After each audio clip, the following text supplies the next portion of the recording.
Good morning, everybody. This is the Walton County Tourist Development Council, June 6th. I'll call this meeting to order. We'll do a quorum.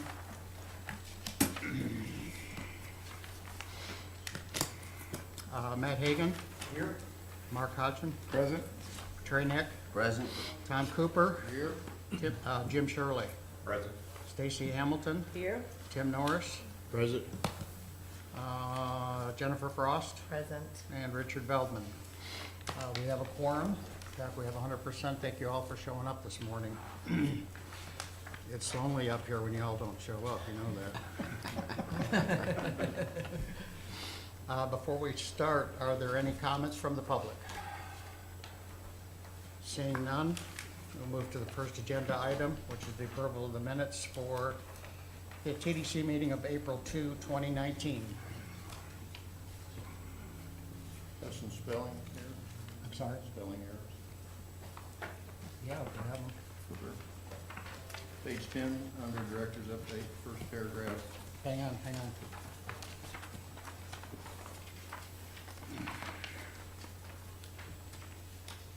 Go ahead. Last word in the first paragraph is invested. I think it's invested. Cindy, did you note it? Okay. And page 12, Director's Update, third paragraph, Chairman Bellman said he is, I think that should be glad, not clear. Where, I'm sorry, the third paragraph? Chairman Bellman said he is glad to see efforts. I meant to say Glade. Any others? Tom? Is that it? Yes, sir. Okay, did you get them both, Cindy? Yes. So noted.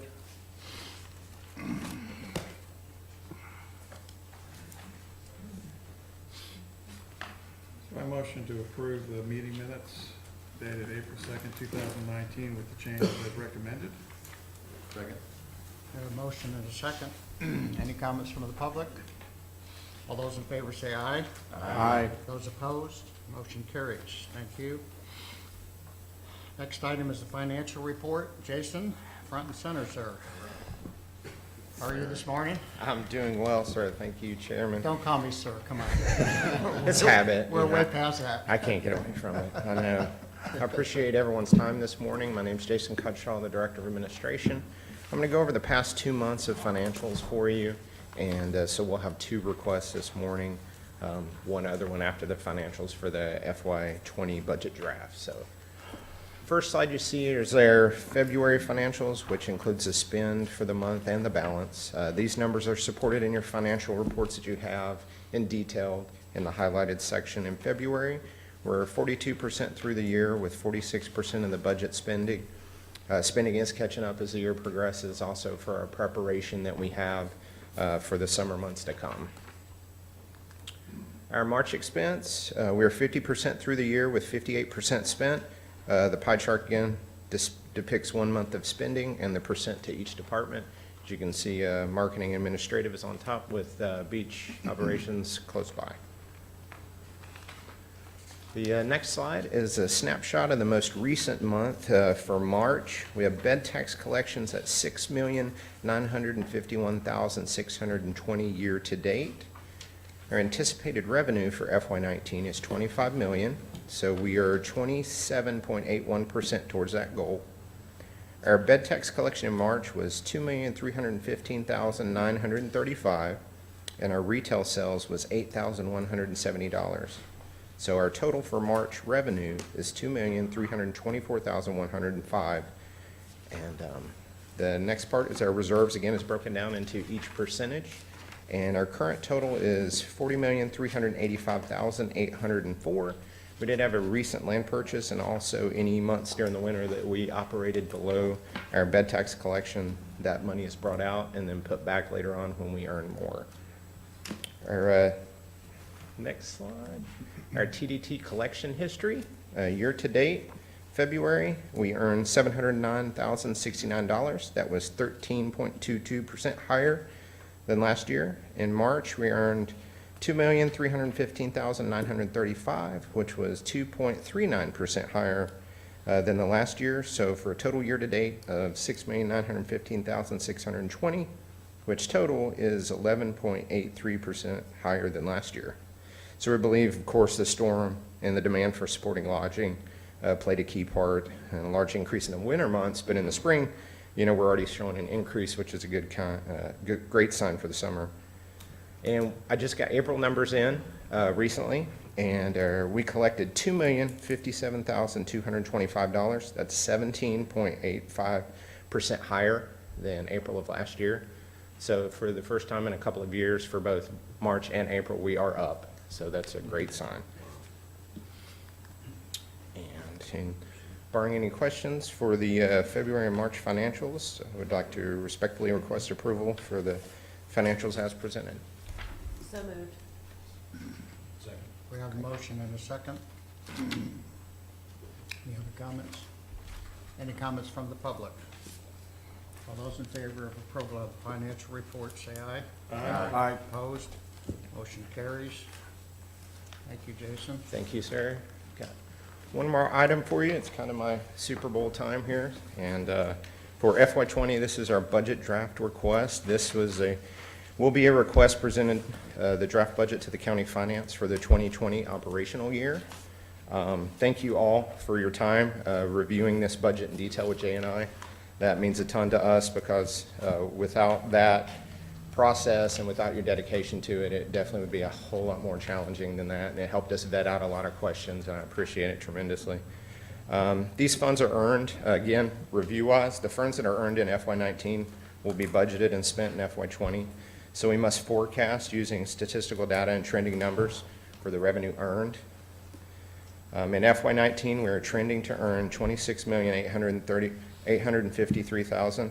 So we are also trending to earn an additional $360,000 through interest and our visitor center sales, which are going up. For forecasted total, we're looking at $27,213,969. So that's the trend that we're getting in FY19 plus the additional interest and visitor center sales that we have. So this provides us a reserve. So our budget draft for FY20 is $26 million. This is our ask, $830,585, leaving a variance of $383,384 to the good, which this provides us a reserve in case we have a need between now and September or a fluctuation in revenue before we close out our FY19 budget year in October. So all the detailed account line items are laid out corresponding with our marketing and media plans, along with other operational departments for your review in your books that I gave each of you at our meeting. So anytime you have any questions between now and especially September, you reach out to me, and we can go through that and edit anything and look at that, and I can get back to the finance office. Again, the budget will go with the other county departments to be brought forward to the BCC budget hearings to be adopted in September. And that's it. So no question, I'd like to respectfully request to present the draft budget to the county financial office for consideration in the FY20 budget year. Any comments from the council? Jason, on the next to the last page, you see page 9 of 10 of that budget. Yes.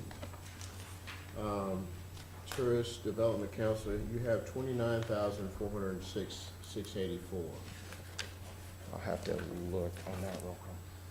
So that last number 9 page of 10, that's what's budget request for the FY20. Oh, for the, with the 29,406. That includes any rollovers that the financial office has predicted with any major projects that we have currently. Okay, good, thank you. You're welcome.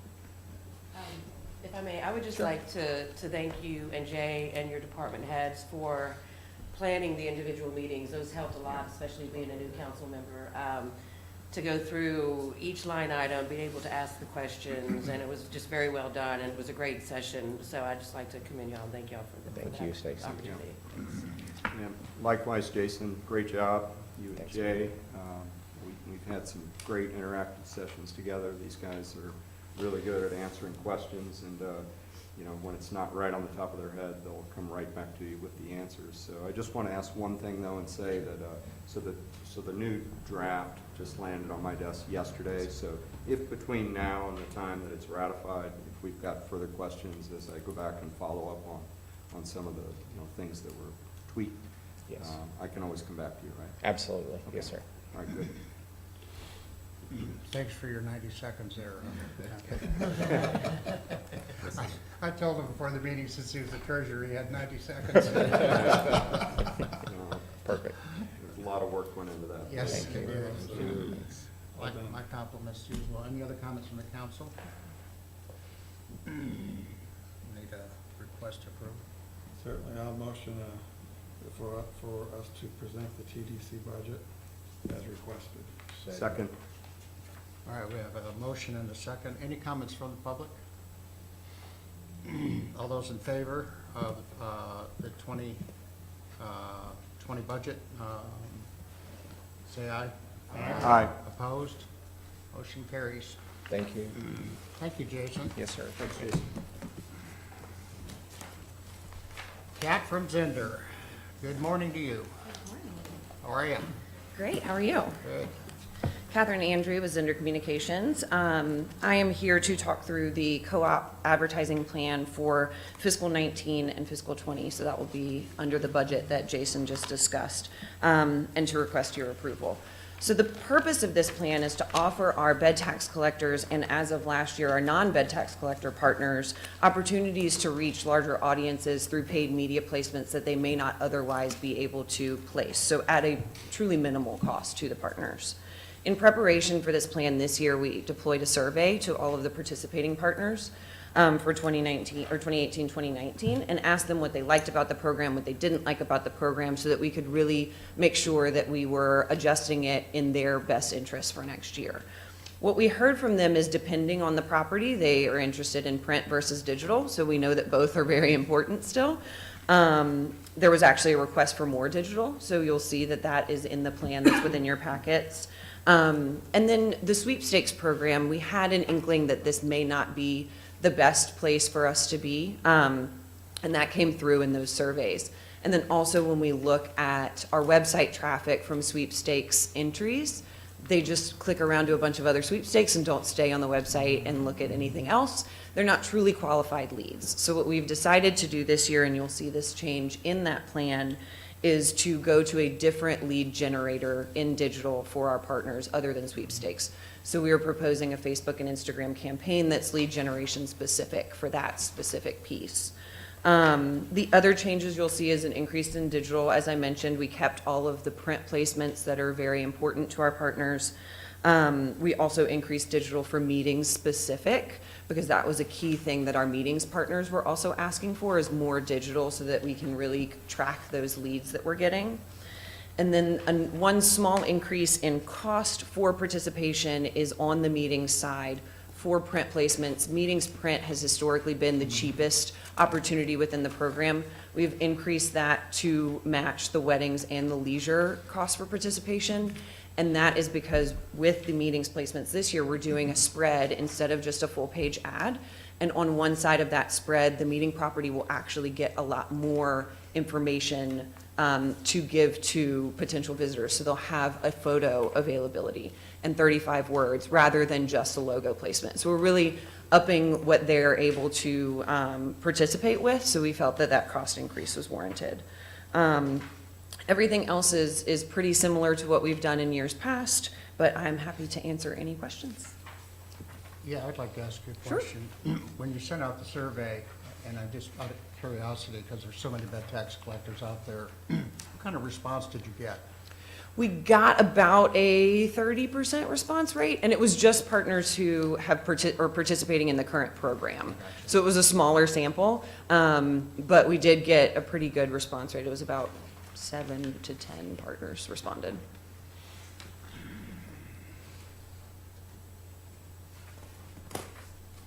It sounds like most of the big players responded. Yeah. Yeah. How often are the results reported from the campaigns? So for the digital campaigns, they're reported on a quarterly basis. So the campaigns are placed quarterly. With some of the new placements, it'll be more often than that because they're placed more often than that, but it just depends on once that campaign wraps up, we report those results. But actually in our monthly reporting to TDC staff, the results are also in there. So if partners are ever curious, it's also done on a monthly basis, so we can pull it that way as well.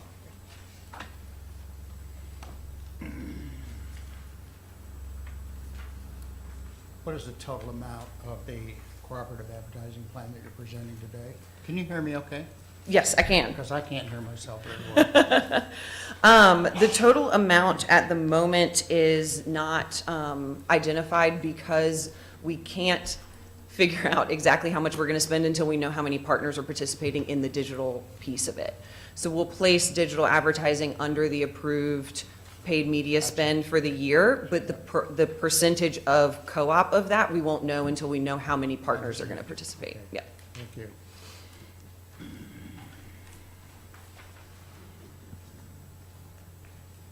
Any other comments or questions from the council?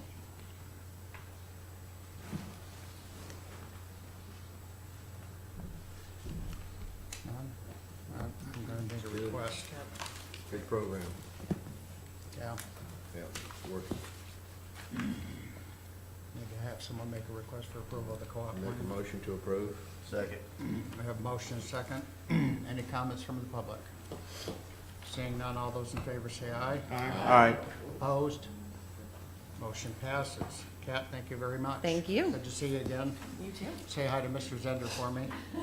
Oh, hi, Mr. Zender. David, good morning. Good morning, David Demers, Director of Communications. Just neat how fast we're going through all this stuff. I won't slow you down, I promise. So I am here to talk about the event sponsorship program, and you have it there in front of you. We made a couple small changes that went before this board and in front of the BCC as well, and then we rolled out the program to our partners. 32 applied.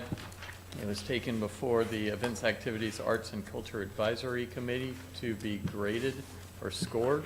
The system we have in place, your event has to score 80 points or above out of a possible 100 to be considered for funding. Again, you have that in front of you, but the events themselves aren't notified until we receive the approval of this board and then the BCC. And after that, we will reach out to those partners, let them know the amount of their award, and also schedule meetings with each one of them to make sure that they know exactly what's required of them and what will come from us. Just to simplify it, yellows, can you identify those for us on the page? The highlighted in yellow? Oh, anything above 80 is yes. Let me, you have the yellow. Okay, I see it. So anything under 80, I think is highlighted in yellow and scored below 80. Correct, so, And the two blues are, they weren't events, they were more conferences. okay, there's no money allocated. Right, Okay. correct. Everybody got that? So everything else is approved. Yeah, we were able to approve most of the events that applied, so that's a happy feeling. So wherever there are blanks next to one of the committee members' names, does that mean they've recused themselves with For kind of a that, conflict? for that event, yeah.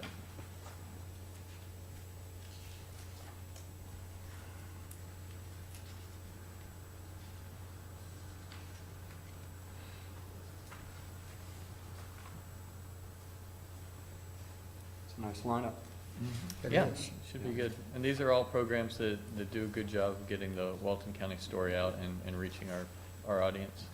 And if you remember from the setup of the program, you get, the points are weighted in certain directions. So it's going to be favorable for the program if it's a fall or wintertime event. It's going to be favorable if they're multiple nights versus just one day. So it's really geared towards getting visitors when we need them. Are these all that you received, or did you receive more, but they just weren't qualified? We received 32, so you're seeing all of them. Okay.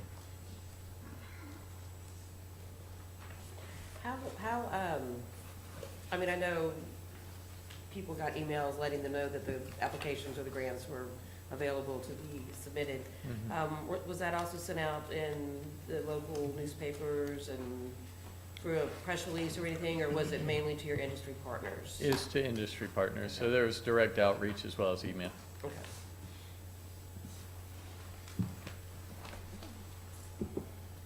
Nice job, David. Any other comments from the council? And a request for approval of the event sponsorships. I'll motion to request approval of the 2019-2020 event sponsorships as presented. Second? We have a motion and a second. Any comments from the public? Seeing none, all those in favor? Aye. Opposed? Motion passes. Thank you. Thank you, David. Appreciate it. Morning, Brian. Morning, Chairman, council members. Brian Kellenberger, Director of Beach Operations. Appreciate your time this morning. One item of business. We've been approached by the local dive industry to consider and recommend approval to the BCC to revise a chapter of the waterways, the Beaches and Waterways Activities Ordinance to include a scuba charter provision within the code. Walt Hartley is here to give a short presentation on what we're looking at, and then I'll be right back up. Good morning. Thank you guys very much. My name is Walt Hartley. I am the owner and operator of Snorkel 30A. This is our third year of business. I've also got 20 years of diving experience under my belt. Learned to dive right here. Fantastic place. You look like a diver. Maybe a little bit. Breathing that compressed air. It'll do some I'm things to you. surprised about the beard and the mustache. So we have a lot of divers all around here, but we don't really have a full-on diving community, and a lot of that is due to the lack of maritime access. We don't have a pass that goes out into the Gulf. So we're limited to launching off of the beach, and we have not been able to launch off the beach, get visitors out there. You really have to have a friend with a boat, kayak out there. The museum can be a little bit of a paddle, things like that. So what we'd like to do is set up a dive operation focused on charters, with safety being paramount, and get people out to the underwater museum as well as some of our other artificial reef sites. To give you guys a little bit of a summary of those operations, we'd be using large inflatable boats, anywhere from 18 to 22 feet. That makes us a little bit more mobile than having the heavier boats that some of the present charter captains have been using. Also, we'd have O2 kits, GPS units, marine radios, as well as spine boards on there, keeping with safety. All of our staff are certified rescue divers or above. What we'd also be doing, what we'd really be focusing on is getting people out to all of those reef sites. We also have a whole lot of patch reef sites, natural sites, so there's a lot of opportunity to go make memories out there. And our mission would be to share our local marine resources in a safe, fun, and convenient way. By being able to launch off Grayton and Inlet Beach, we'd be able to get guests out to some of these dive sites within 10 minutes, whereas right now we're looking at anywhere from up to 3 to 4 hour trips from Destin and Panama City, 20 plus miles of running. And that's also people that are going out of county to visit these sites. With the sizable contributions that the county has made to the museum, to all these SWARA deployments and everything, we think that it would definitely be in the best interest to be able to get these folks out there, again, in a safe, fun, and convenient way. Any questions so far? Go ahead. What would be the capacity of the vessels? So we'd be taking 4 to 6 divers per trip. The capacity of the vessels is up to 15, 16 people, depending on the size. Maximum capacity, or maximum load, we'd have up to, like I said, 4 to 6 passengers, and then a captain, a dry man, if you will, and then also a dive master going on each dive with them. Mr. Chair. Walt, so you're launching them at the Grayton and Inlet Beach location where you can launch boats, I guess? Yes, sir. Those would be the primary launch sites. We do have a warehouse that is up Serenoa Road near Grayton Brewery or Idle Hounds, and that's kind of a central location between those two primary launch sites. We can get there. If anything were to go wrong, we can get there within 10 to 15 minutes to address the situation. Well, go ahead, Tom. Walt, what's your proposed max depths for your excursions? For our operations, with the popularity of the underwater museum, that would really be the site that we were focusing on most, and that bottoms out at about 58 feet. We do have the, deepest nearshore water, and there are some great patch reefs that go up to 80 feet. We would probably reserve those for more advanced divers. We do vet and, have to sign releases and everything for all of our customers. There's those inherent risks with scuba diving, so we'd really be keeping a close watch on all that. So would you offer specialty excursions to those experienced groups to go further offshore potentially? Does your vessel have that range? Yes, our vessel does have that range.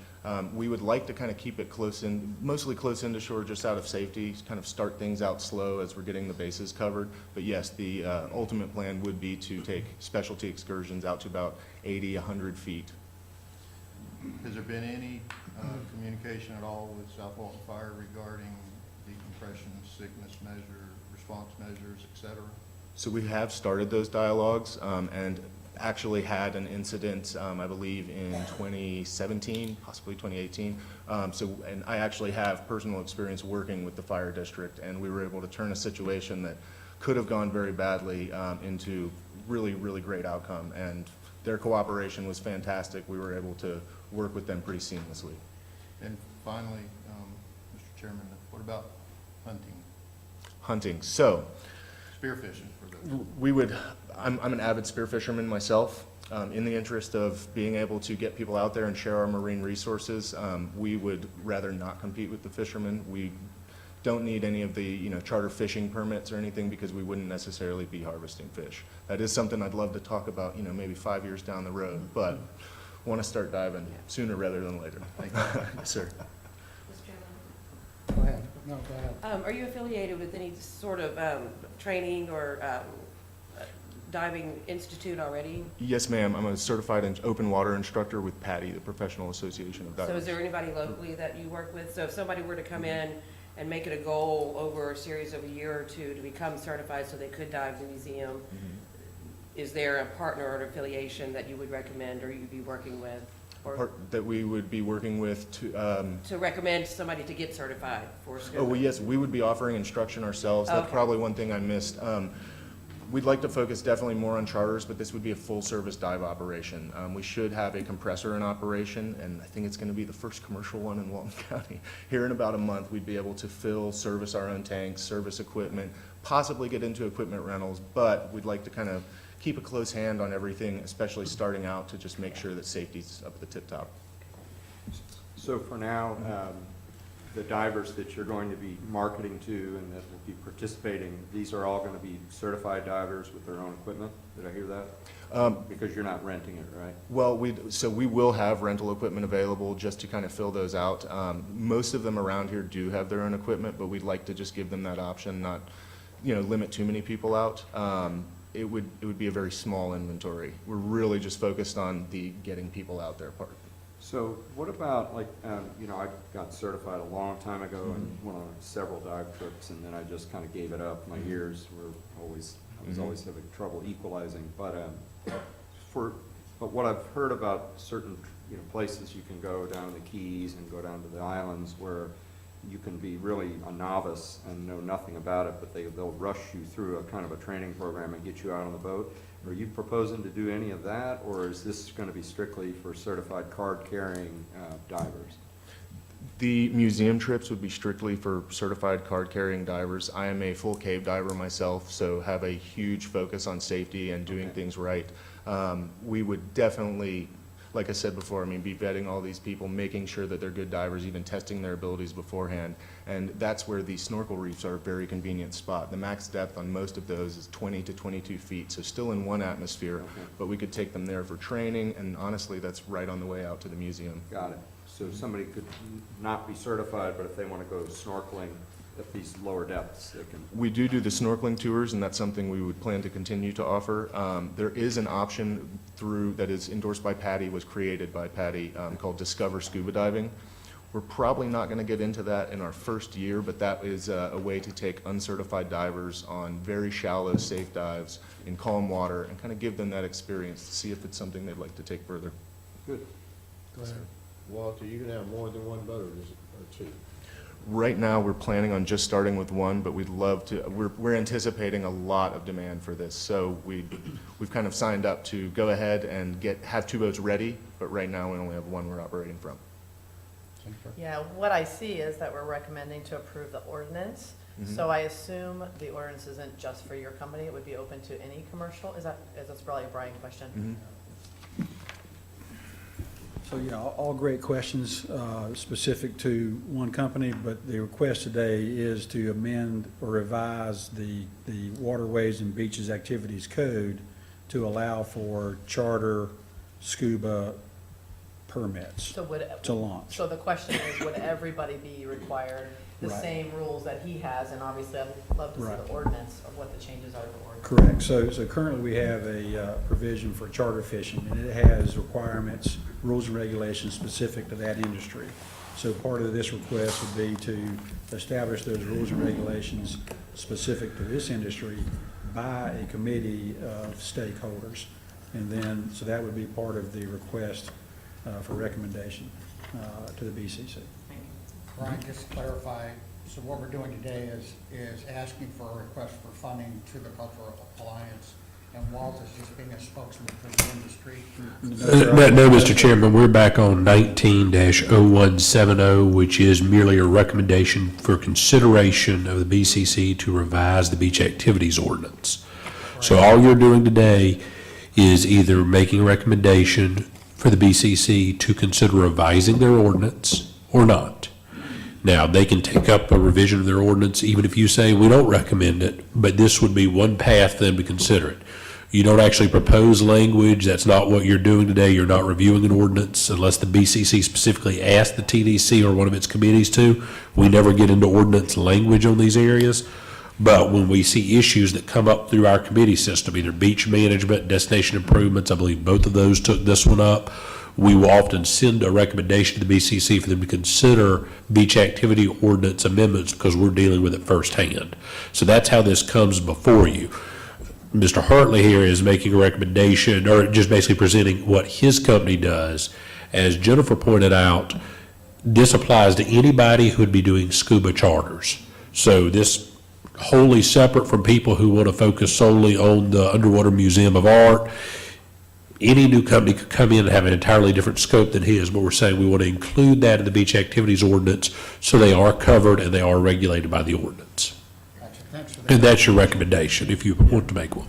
So the two sub-advisory committees took on this and recommended approval to this advisory committee for up to 5 charters, or 5 permits. Currently, the fishing industry has 15, and as a charter captain decides not to renew his, it gets put back into a lottery for the next year, but they have it capped at 15. And so, recognizing there is some congestion on Grayton Beach, we would say, up to 5. And of course, this body or this board could say whatever they felt like. But so part of that would be that we would administrate the permit process in the same way. Or the BCC, of course, would establish these rules by vote, but it would be up to 5, done by lottery, the initial offering, and then as people decided not to renew, it would go back into a lottery system.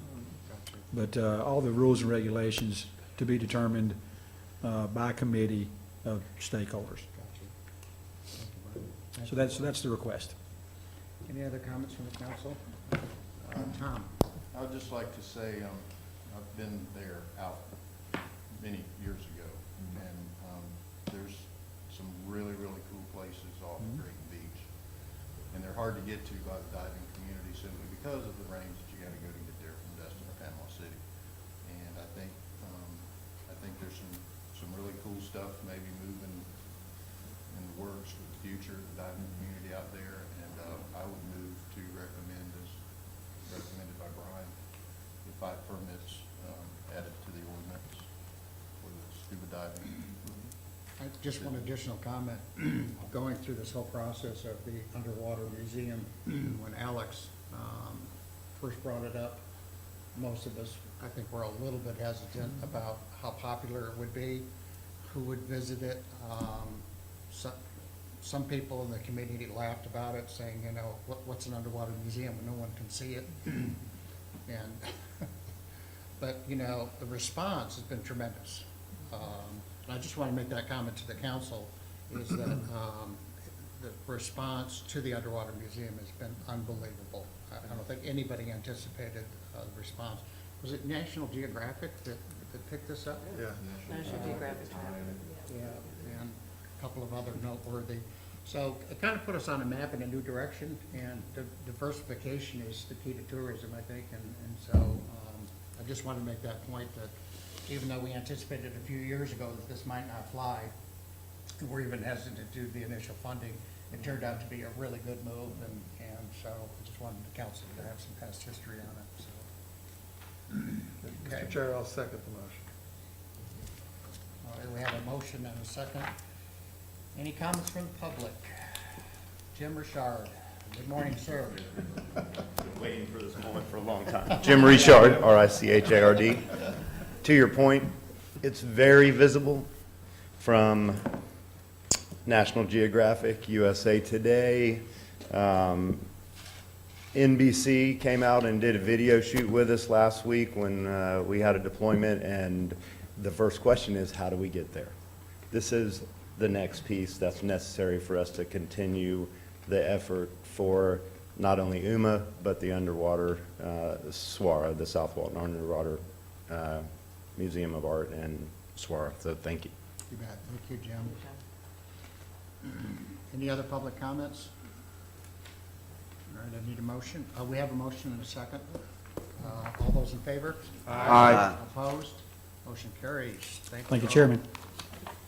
Thank you, Brian. Next item. David, how did you sneak back in here? I'm going to do the introduction, but you've really already done it for me a little bit. To put some numbers to that, we're going to discuss, again, the Underwater Museum of Art. To add to your conversation, when we were in the Boston Globe, one of the trickiest parts about pitching that was when they wanted to know who do we go out there with. And we set them up with, at that time, the only fishing charter out of Grayton Beach that could also do scuba charters. And after fielding a lot of calls from that article, he decided he didn't want to do the scuba charters anymore. So hopefully we'll get that final piece in place. But I do want to say that the best ideas from a communications point of view are those that explain South Walton in the clearest terms. We're a luxury destination focused on art and natural, beautiful ecology in the beach. The Underwater Museum of Art brings all those things together in one story. So that it was a really easy and fruitful thing for us to pitch. Eventually, just on our efforts, separate from other efforts being made, we saw about a close to $1 million return in terms of publicity that came from this. So we're very pleased with it. We're already pitching the second round of UMA, the new sculptures that are going to be going down. To tell you a little bit more about it, from the artistic and nuts and bolts point of view as well, I'm going to introduce Allison Wicke. She was our 2011 Artist of the Year, and also in the first group of artists to have a sculpture deployed in the Underwater Museum of Art. Morning, Allison. Good morning. I'm Allison Wicke, the board president of the Cultural Arts Alliance, and you know Jim Richard. The Underwater Museum of Art is a collaboration between the CAA and SWARA, also known as UMA.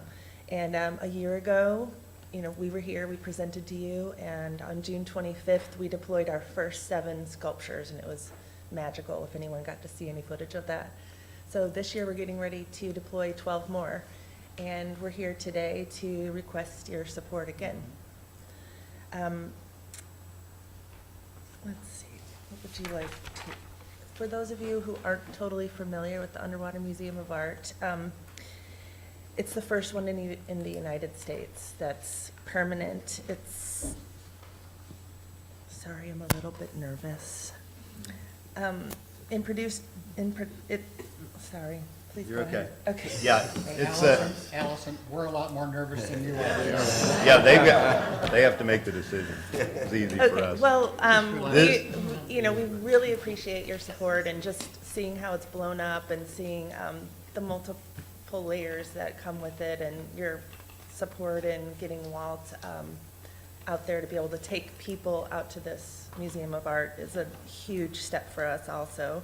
And this year we're doing 12, so we are asking for your support of $40,000 to do this next year, and also get ready for 2020's deployment. And this is an ongoing effort. When we started this, a lot of people were questioned what we were doing and sticking sculptures or growing this underwater program.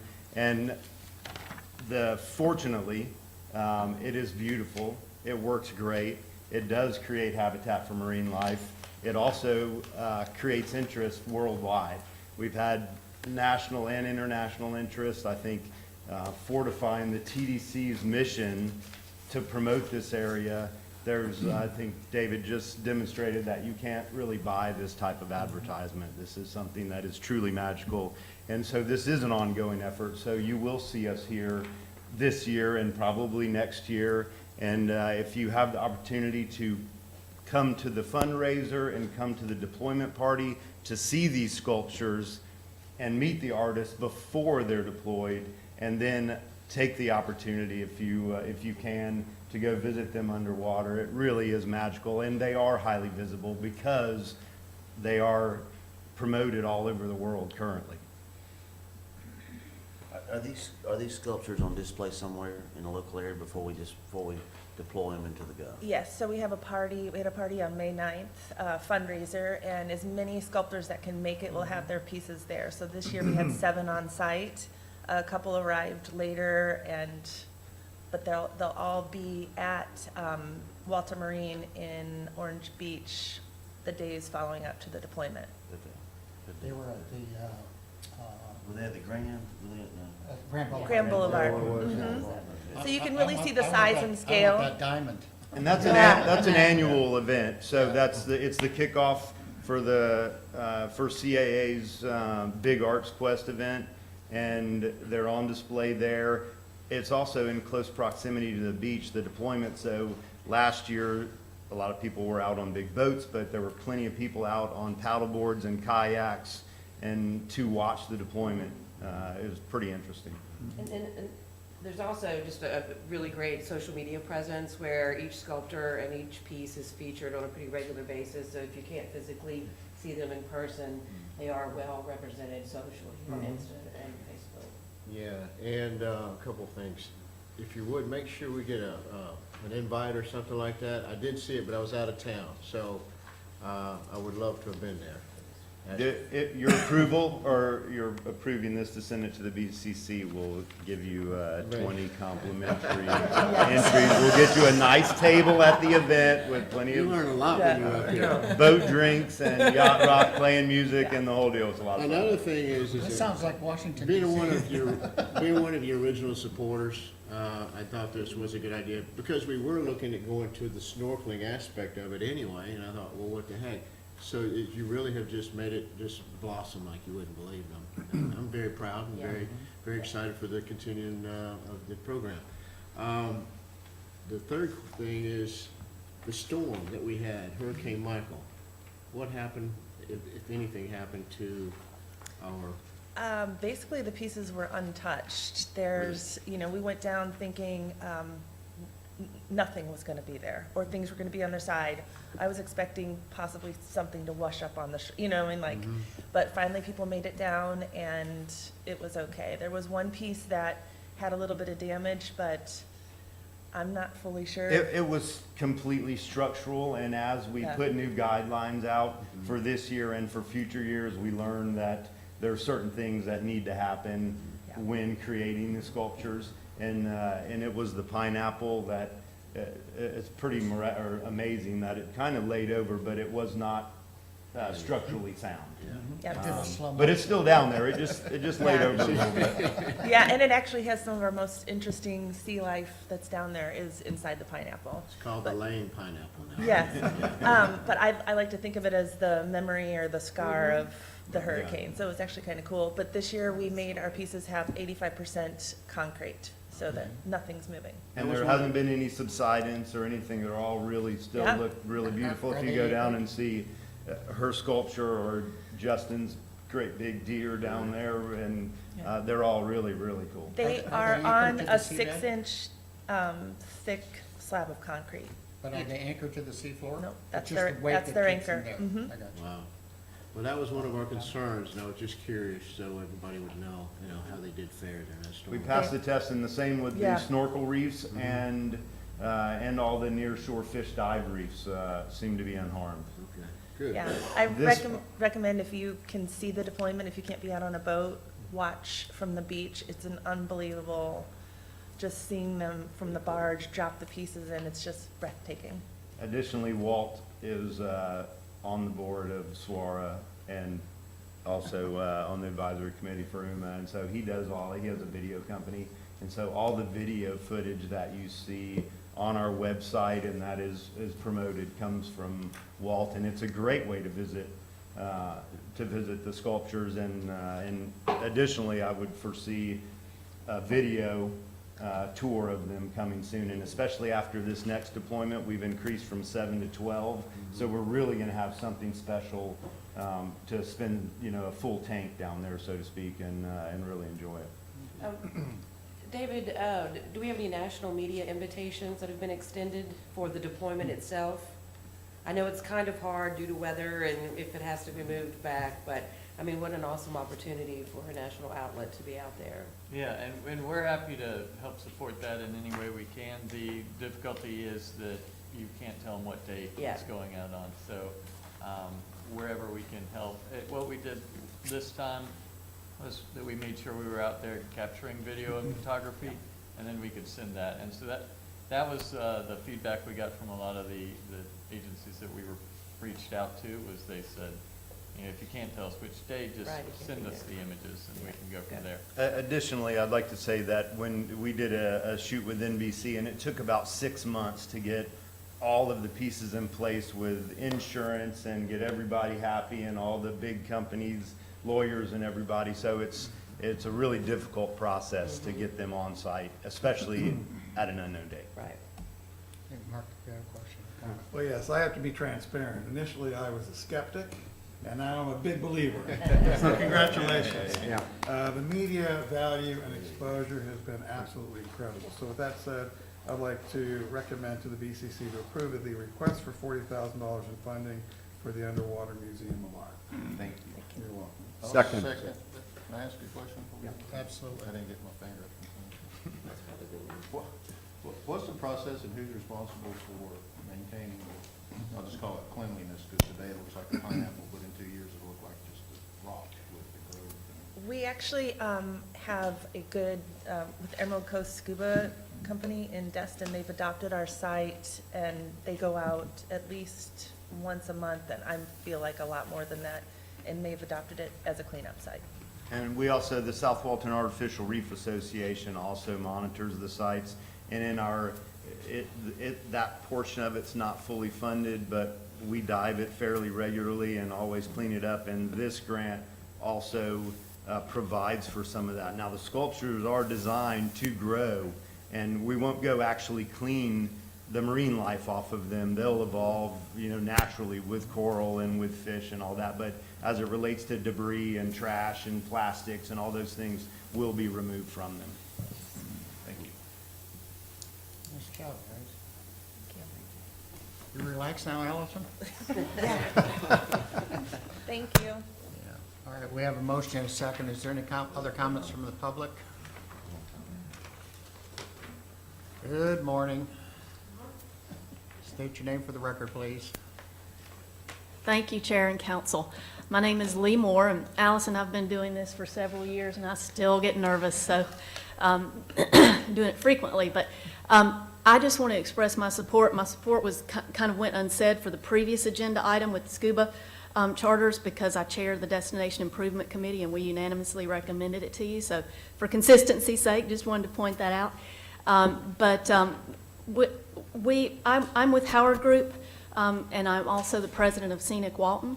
And Howard Group has been a big supporter of this project. Both, and I want to say both the Swara project with the artificial reefs and the underwater museum. And this is the kind of thing, I think one of our greatest challenges in this area is how do we make it a better and better destination without messing it up, right? The man-made effect, because we have such gorgeous natural assets and you don't want to mess those up. This is the perfect example of an amazing addition like that.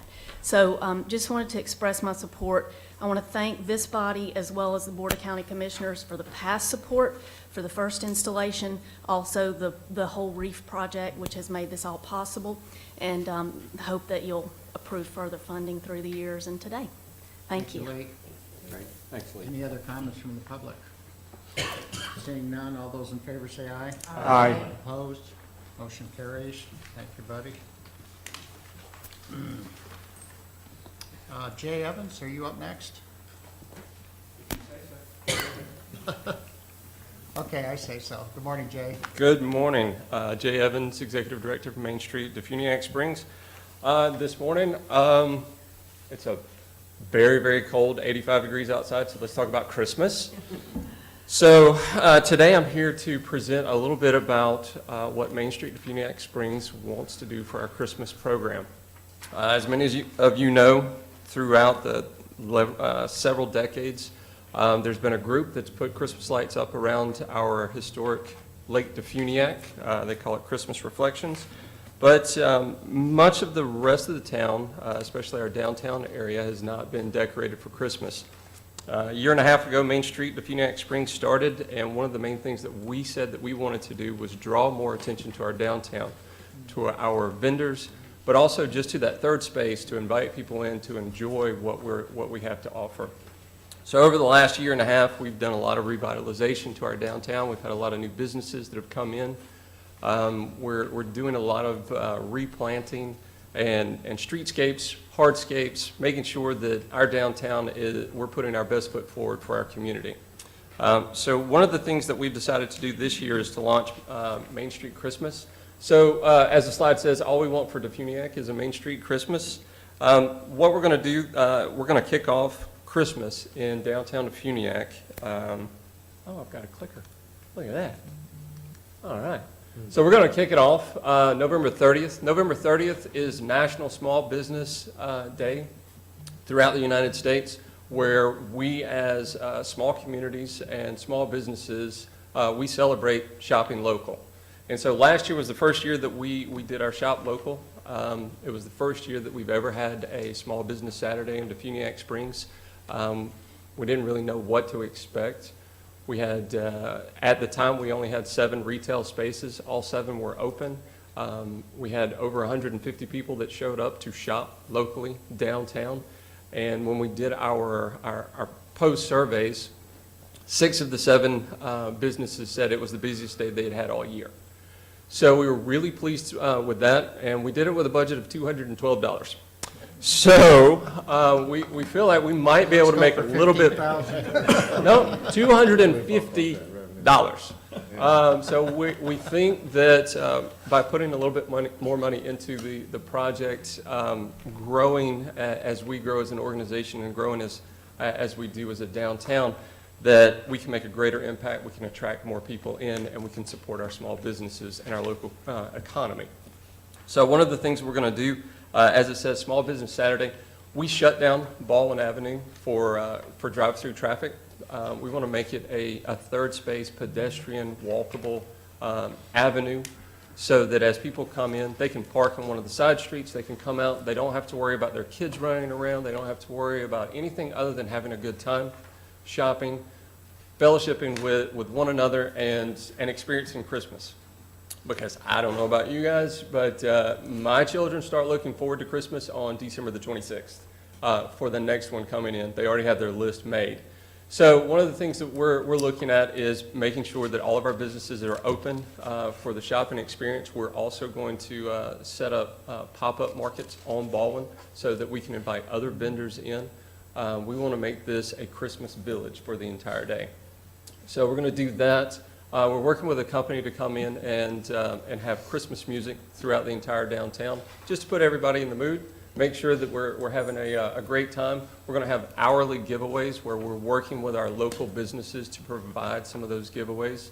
Last year we did a raffle that was very successful for us. So you got a punch card, and all of our vendors had little stamps. So you came in, if you purchased something from one of the vendors, you got a stamp. After 3 of those, you turned it back in, you were entered into the drawing. We found that was much better than just asking people to participate by going through and possibly getting a stamp. We wanted them to have some incentive to go in and actually shop through our stores. So that worked out really well for us, so we're going to do something like that again. This year we're going to have a dad's lounge because it's the Saturday after Thanksgiving, which means that Auburn and Alabama are playing. So I know that Trey and I will be watching. That's right. Yes. Probably won't be, yeah. Yes, Where I'm so we will be there, but we wanted to make it an event where no one had an excuse to get out. So we're going to have that. You can check in on your favorite games. You can check in on whatever's going on. Dads can just hang out for a little while. We're going to have Santa that's going to show up right around dusk for all the kids. We'll have a tree lighting ceremony, and a ton of other stuff is going to go on that day that we're working on with our vendors to drive people through. So the lights downtown. We've never put lights in our downtown before. The city itself has strung a few lights that kind of make a swath through the Baldwin area, but we've really never taken the time to build a plan for what we want. So this year we partnered with Hilltop Productions, who has done the Christmas lights in Rosemary for years. They've come in, we've worked through a process with them. We've built a plan, so the initial outlay for this plan is $60,000 for all of the Christmas lights. So far, we have agreements with the Department of State in Florida to give us $22,000 for lights. We work with the local Christmas Reflections organization, and they've pledged $20,000 towards the lights. So we're well on our way to doing exactly what we're promising our community that we're going to do, which is put a 20-foot Christmas tree right downtown. We're going to have a tree lighting ceremony that will kick off the lights throughout the entire area, and they will stay up for the entire Christmas season. Along with that, we want to make sure that we're bringing people in to have a good time throughout the entire Christmas season. So we have plans to show Christmas movies every Saturday. We've got some gorgeous 2-story buildings downtown. Plan on dropping some drapes right off of that, setting it up right in the downtown area, let people come in, sit. I mean, who doesn't love Christmas Vacation? I mean, it's a great movie. So we plan on showing movies every Saturday so that families can come out and have a good, wholesome time, free to the public. We want to work with our local nonprofits like our Boy Scouts and Girl Scouts, or 4-H, FHA, so that they can come in as a fundraiser for themselves, and they can sell hot dogs and popcorn and hot chocolate and anything else that they want to sell to the public, and give them that opportunity to have exposure, but also to raise money for their organizations. Main Street will take no cut of that. It is just to help them out. So the next thing we're going to do, it's a cute little contest that honestly, in the Main Street world, we don't come up with any good ideas. We just we do R&D, which is rip off and duplicate. So one of my friends in Ormond Beach did a selfie with an Elfie program one year. You just take an elf, and our elf is named Wallace because one of our founding fathers, Wallace Bruce. So we named him Wallace. So Wallace will be moving around throughout the town in our different retail locations. What we're asking is people, if you find Wallace, take a selfie with him, post it, put out our hashtags with it, and then once we see it, you'll be entered into a drawing. We're going to give away $250 Main Street gift card. The $250 will be good at any of our downtown, or actually any of our DeFuniak Springs restaurants or retail spaces. So it's just another way to get people out, get them in the stores, looking around, and having a good time with their kids. This one I'm really excited about. So we're doing the Husband's Helping Hand, because if you're a husband or boyfriend or whatever, and you're trying to find the perfect gift for your wife or significant other, if you have as much trouble as I do, we think we've come up with a pretty good solution. We're going to give women that come into the Main Street or to the Helping Hands booth, we're going to give them a card as you're shopping for everyone else, because let's face it, women do all the Christmas shopping most of the time. So as they're shopping for everyone else, they can fill out the card. let us know some of the things that they see downtown that they might like. And so we'll hold on to those at a later date. The husbands come back, pick up the card. They can buy 1, 2, or everything on the list, depending on how smart they are. And now they know that they've got something that is exactly what their wives want. So it does a couple of things. It keeps men out of trouble. It gets the wives exactly what they want, and it drives people to our businesses downtown, and it keeps people engaged. So, or married, yes. Another thing we're trying to work on right now is working with our courses in our high schools, our different churches, and also a lot of our entertainers. We want to make sure that we've got caroling going on every Friday and Saturday throughout our downtowns. As people enter DeFuniak Springs to come and see our Christmas lights, we want to make sure that we're giving them not only a visual experience, but also an auditory experience. So we're working on setting up different spaces where we have carolers throughout the town on our Friday and Saturday nights as people enjoy what we've got going on. Another thing that we're doing is working with a company right now. They supply outdoor speakers and audio equipment so that we can put those out throughout our displays. So when we don't have carolers, we'll still have music playing throughout the entire experience. And the last thing that we're working on right now is letters to Santa, because that's honestly the most important thing for the kids. When they show up, all of our downtown merchants will have our official Main Street letters to Santa. Kids will be able to come in, fill them out. At the Main Street office, we will have the official post office box to Santa. Kids will be able to drop those in. They give us their name, address, and then we will send them off to Santa, and Santa, if we receive them by December the 20th, Santa will write them a letter back and mail it off to them, letting them know he received their letter, and that God willing and parents' ability, they will get everything on their list. So that's what we're planning for this year. It's a little bit more ambitious than last year, and that's the reason that our budget has grown from $215 to $60,000. But we feel like the initial outlay to buy these Christmas lights and all these decorations, on top of being able to put these pieces together, will, one, be able to drive more people to the area. Two, it will give our community from the beaches to the Alabama line something amazing to experience during Christmas that we hope that everyone will be able to take advantage of. Jay? Yes, sir.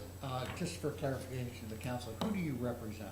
The city of DeFuniak? No, sir. I am the executive director for Main Street DeFuniak Springs. It's a private nonprofit that is funded partially by the city, partially by the county, and one half by private donations. Gotcha.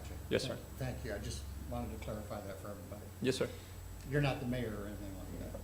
No. We think you ought to be a comedian, but that's... Not according to my wife. I'm not funny at all. So our request is for $15,000 from the TDC to help support this action. Just to give you a little point of reference, in the past, we have tracked the amount of people that have come through just to see the Christmas lights around the lake, and we are averaging between 20 and 25,000 people from the weekend after Thanksgiving through the Christmas Day celebration. So we think this would increase that at least by 1/3, bringing those people in. Yes, sir. How many merchants are there downtown now that would be participating? Yes, ma'am. So currently there are 15 merchants that would be participating, but I will tell you that right now we have a vacancy rate of 35%. But of that 35%, the majority of those buildings are under reconstruction right now, redevelopment, and the different owners are actively recruiting businesses to go into those. Since Main Street started a year and a half ago, we have increased, we've actually doubled the amount of retail merchants in the downtown area. And are there accommodations within DeFuniak Springs? Or what are the closest accommodations if somebody wanted to come in and stay the night? Yes, ma'am. So there is the Hotel DeFuniak, which is downtown. They have 7 hotel rooms. It's a boutique hotel. And we also have 3 other hotels in the city of DeFuniak that would accommodate roughly 250 people total. But what we would like to do is work with the TDC on an ongoing basis to use this as part of the shoulder season and to look at our off-season through the Christmas and how do we attract people for a longer period of time to come in and experience the Christmas lights and everything that's going on in DeFuniak, but also take advantage of what's going on in Seaside and Rosemary and throughout the entire county. We feel like it's a bonus to add to everything that the TDC is currently doing. There's no better way to show off your town than create a big Christmas spectacle. We do it every year at Grand Boulevard, and I Yes, just sir. can't tell you how much activity and life and enthusiasm it brings to the center. And believe me, I know it is not cheap to do what you're doing. Let me ask you, so this $60,000 purchase, are you actually purchasing all of the lights and then you're going to reuse them, or is this for a service that'll be an annual expense? Yes, sir. So the 60,000, it's broken up. 40,000 of it is or just under 40,000 is to purchase all of the lights. Okay. Hilltop Productions and Chuck Henson, the owner of Hilltop, is purchasing those in our name, and then the rest of that is to store, manage, and maintain the lights so that we can reuse those year over year.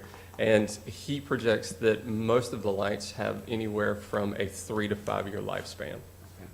And what we would do is, as we move forward, we would begin to fundraise and find sponsors to move that forward as needed. Who would you actually have install the lights? You know, like our crepe myrtles at Grand Boulevard, you see all those lights that are wrapped around every single branch. The amount of labor that goes into just getting them up is Yes, sir. enormous. Yes, sir. Hilltop Productions is taking care of the installation as well. They do? Yes, sir. Okay, so then that'll become an annual fee, I guess. Yes, sir. That part of it will be an annual fee, Okay. and we're meeting with them tomorrow to go over the contract. Yes, sir. All right, good. Yes, sir. Does Hilltop store those lights for you? Yes, after sir. the Christmas season, so. That is correct. Yes, sir. Good. Yes, sir. And it will be, all of this will be separate from what the Christmas Reflections Group is doing. We are working in conjunction with them. We're also trying to bring in more professional consultants as we work through our process to also work with them so that everything that we're doing, the theme, the lighting, all of the material that's used, then it can start overflowing into the Christmas Reflections piece so that we have a codified theme that runs through the entire city. Okay, go ahead, Tom. Tom. This is educational for me, and maybe a Jay or a Clay question. Is this an authorized expense? Is it in the There is no, Don't get me wrong. there is nothing statutorily or within the county ordinances that enact the TDT that prohibit money being spent north of the area in which it's collected in. Specifically, the statute allows for any expenditure that is used to promote or advertise tourism, including for events, venues, activities, or services that are marketed to tourists. And tourist is defined by statute as anyone who travels outside their county of permanent residence for any pleasure or leisure activity is the broadest way to state it. And that statute specifically says to do so within the state of Florida, nationally or internationally. Some places in Florida, now we don't do it, but some places in Florida have actually taken the step of marketing events outside their own county that would allow their restaurateurs to go market co-op events of that nature, and they hope to get a collateral back. And so it's a very broad standard. We've always been, in the TDC's policy side of things, careful about what gets spent outside of the collected district.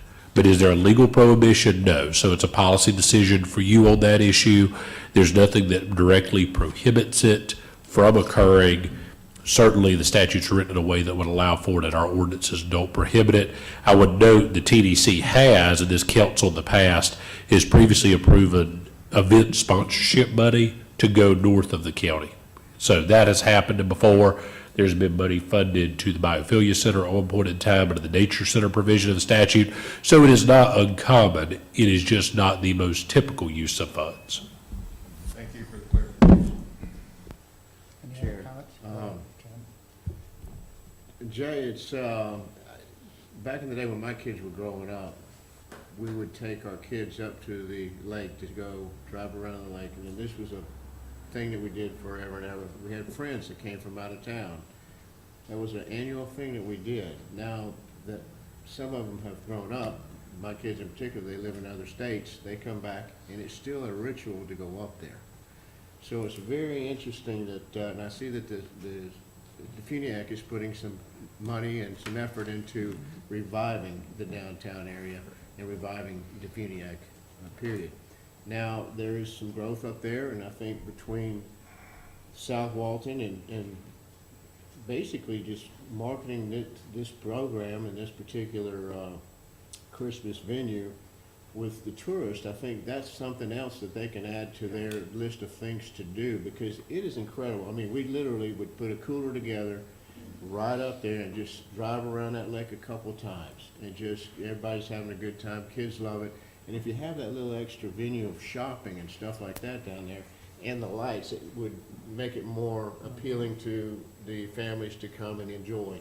And I was looking at some of these pictures that you have in your package, and it just kind of reminded me too of, this is probably crazy, but the Grand Ole Opry. If you've never been up there to see the lights and just the things that they have for entertainment and to do, this kind of reminds me of something that DeFuniak could actually end up being.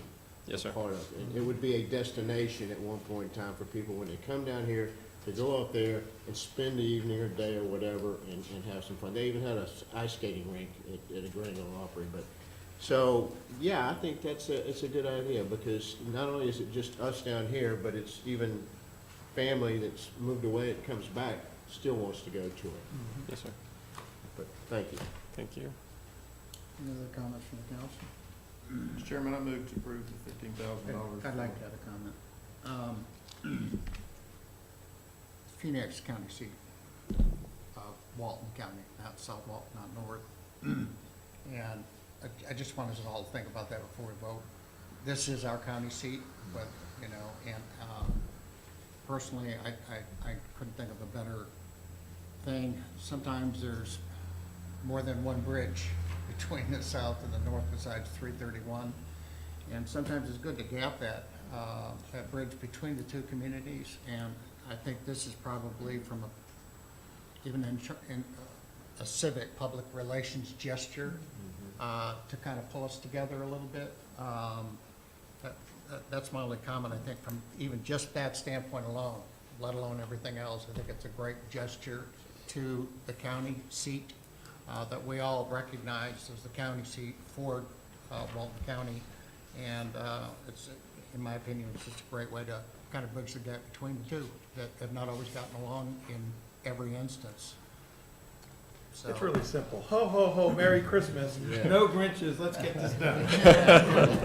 Well put, Mr. Chairman. Well put, man. I love it. All right. The other thing that we do think you ought to be on television, because I think you're a good comedian. But it's, I think the county commissioners are going to support this 100%. So having said that, I'm open to a motion. Motion made. I'll second. Second. Any comments from the public? Please.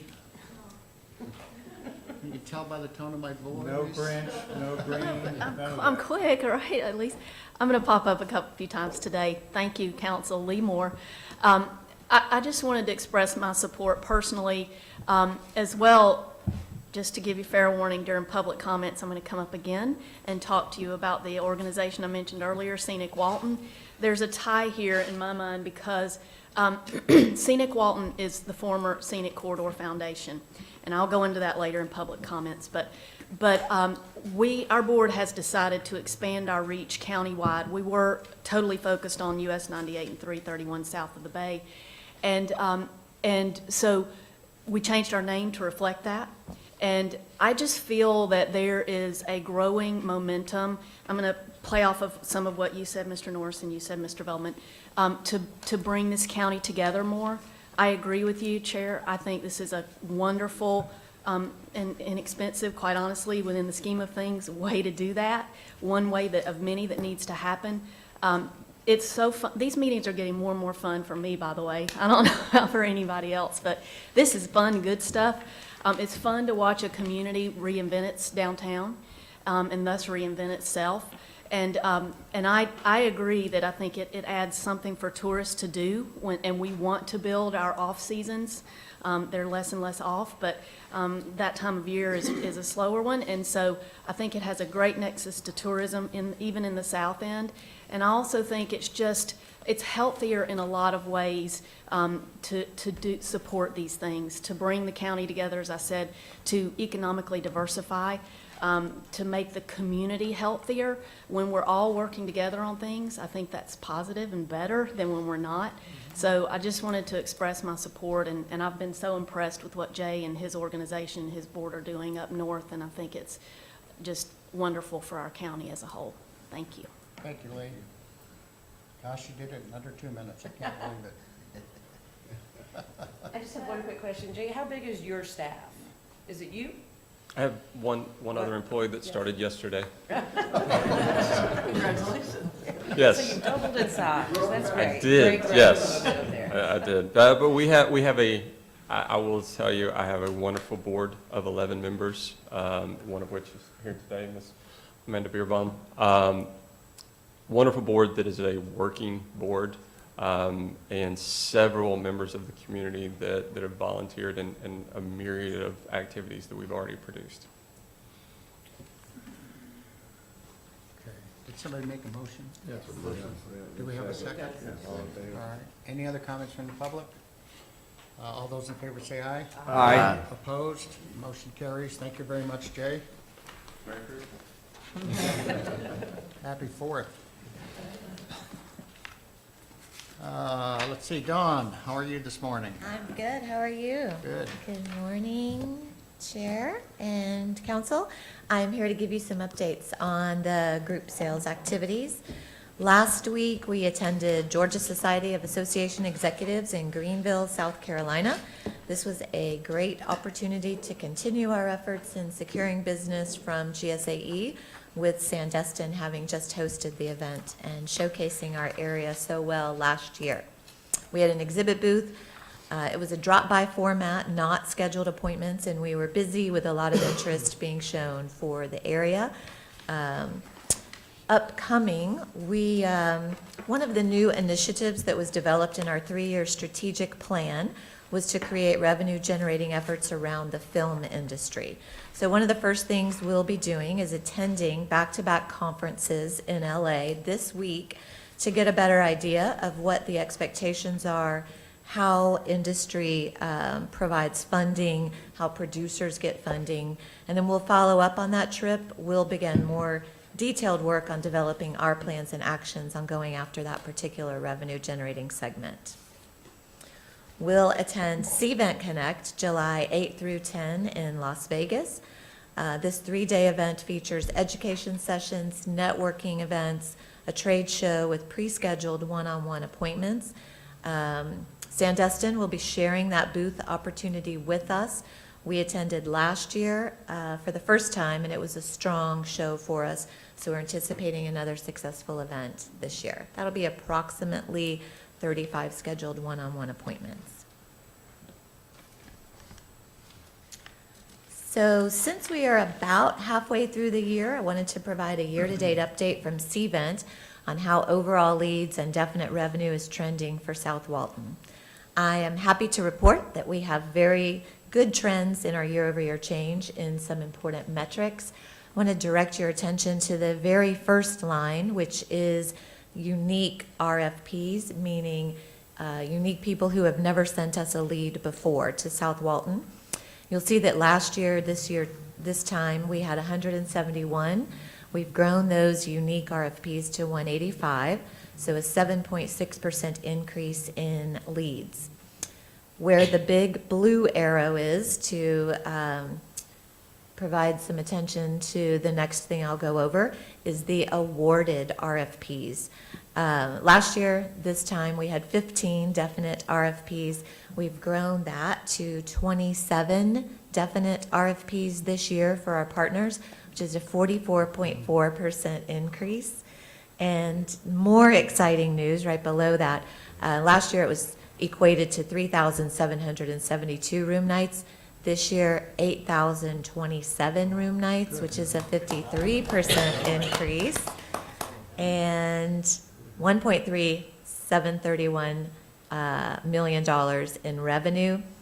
This same time now, $3,007,217 in definite awarded revenue for the future. So that's a 56.7% increase. We're very excited. Visitor center updates.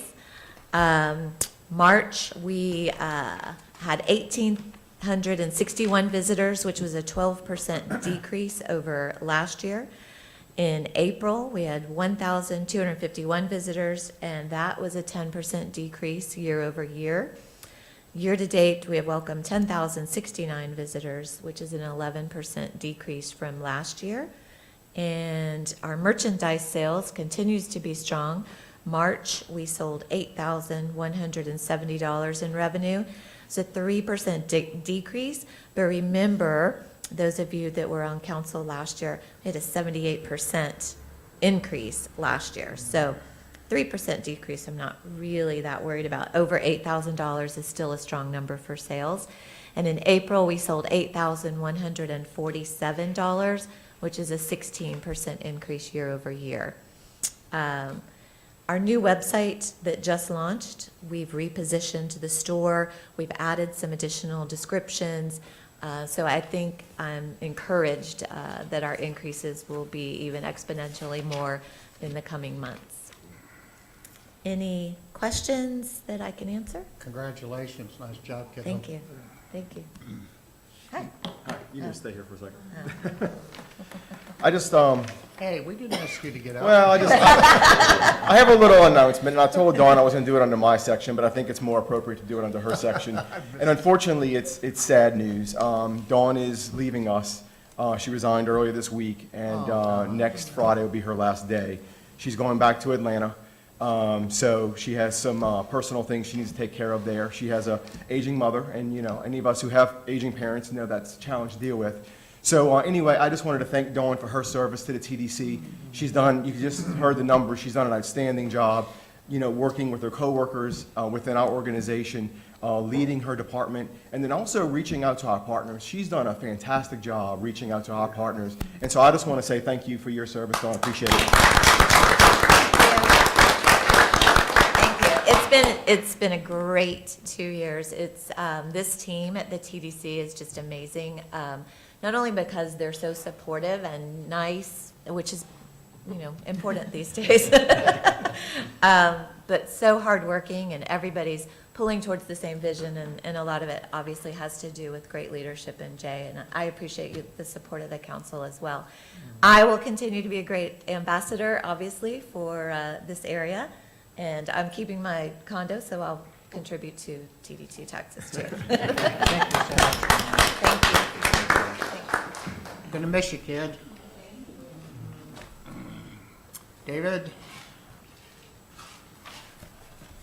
Good morning again. Good morning. And this will be, I anticipate, my last time coming up wearing the marketing director hat. We have our new marketing director starting, barring any unforeseen delays, tomorrow. So he just missed the opportunity to do this.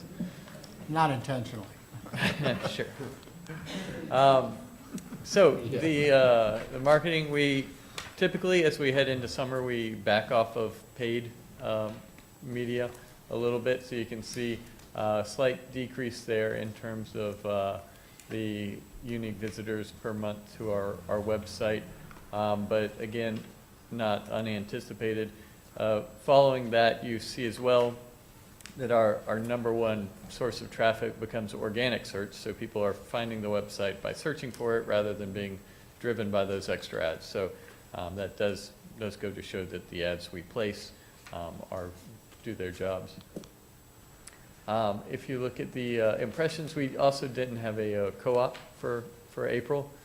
Again, heading into summer, typically our busy season, still a great click-through rate, especially on those brand campaigns. And if you look at, what I like seeing here is this trend. If you look at the top performing digital placements that we have, last time I came up here, I was showing you the top performing ad was how to get the most out of your biking vacation in South Walton, how to get around the neighborhoods by bike. And likewise this time, we see the another type of ad that was most successful really encourages visitors to dig in. So they're looking into the history of South Walton. They want to be experts on our location. That shows that we're getting in front of very engaged visitors who want to be more expert. So that's great. If you listen to Pandora, you've probably seen or heard either our beach safety ads as a local, or if you're a visitor or we're out of the area, you'll see our ad there that encourages visitation, shows them that great picture, and has an alarming click-through rate that's super high at 2.09%. So very happy with the performance on that. Some of our new publications that we've had out, the annual report, which you have in front of you, which we also distributed during the Tourism Week festivities. This is a great way to really, again, underscore what we do as the TDC, to be very transparent about all that and get home the idea that tourism is essential for our economy here. And then on a more fun note, really, the note cards, which you also have in front of you. On the front, you've got a great, beautiful picture of the area. On the back, there's a little bit of information about the picture that you're looking at. So it's got that educational edge, lets people get involved. Right now, we're giving these away in the visitor center. I anticipate that when we run out, we will reorder them. We can buy them at a price that if we sell them at $2 for a 6-pack of envelopes and cards, we're coming out just fine. More importantly, gives our guests and our visitors an opportunity to send notes and cards to their friends and remind them how beautiful South Walton is and vouch for us that way. Also been pretty popular with some of the local real estate agents. Come by, pick up the cards, and send follow-up cards to their clients. So effective that way as well. And we have launched our brand new website. So I'm going to have Kat from Zender come back up and give you a little walkthrough of that.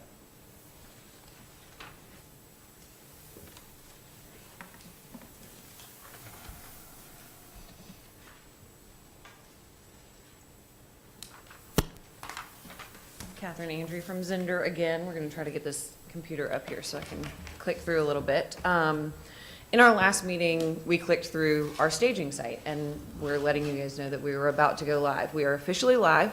We've been live for about a month now, and it's doing great. We are making some tweaks as we go along, just as we see any kind of consumer snags that they're running into, or if TDC staff has any issues, we're making updates to that as well. The staff does also have access to a back end that they can update a lot of the information on the site. So if you have anything that you see as you're clicking through it, please get in touch with us or staff. I did want to talk a little bit about the numbers that we're seeing. Ever since launch, we are seeing an increase in pages per session. So people are spending more time looking at more stuff on the website. We're also seeing that average session duration increase, and then our bounce rates going down as well. So when people are coming to the site, they're not leaving as quickly. Things are a little bit easier for them to find, which is exactly what we wanted it to do. So if you haven't had a chance to click around, there's a ton of really great information on here. Like I said, a little bit easier to find than the previous website. One update that we didn't have the last time I was in front of you is the booking for accommodations. So on our homepage, we have our search bar. We also have that on each of the beach neighborhood pages. And then in the navigation, there is a stay button that takes you directly to search for bookings. You can put in your check-in date, your check-out date, if you want all beach neighborhoods, if you know the specific beach neighborhood you want to stay in. And then that goes straight through to the Book Direct platform that allows you to search by available units. Another thing that was not live that I did just want to show quickly, if I can navigate over here. Mouse is not being very kind to me, are the meetings and weddings pages as well. One interesting feature that we have, and Dawn mentioned that those CVent RFP submissions are up which is great to see, and we hope to see that continue to increase. As you go through the site, we not only have an RFP button in our cards here, but we have this little pop-up that says, have you looked at enough information? Are you ready to talk to us? Are you ready to give us your information? And directs them to that CVent RFP so that they can fill those out and get in touch with us. The same thing we have on the weddings page. Once you get through enough information, it says, reach out to us, let us help you plan your perfect day. So also when we are doing media placements, we'll be specifically sending people from meetings ads and weddings ads to those pages, so they're sent directly to the information they're looking for. Everything else is pretty much the same as what we looked at last time, and obviously on your free time, if you have a chance to click around, we'd love to hear your feedback, but I'm happy to answer any questions you might have since we've gone live. It's a lot.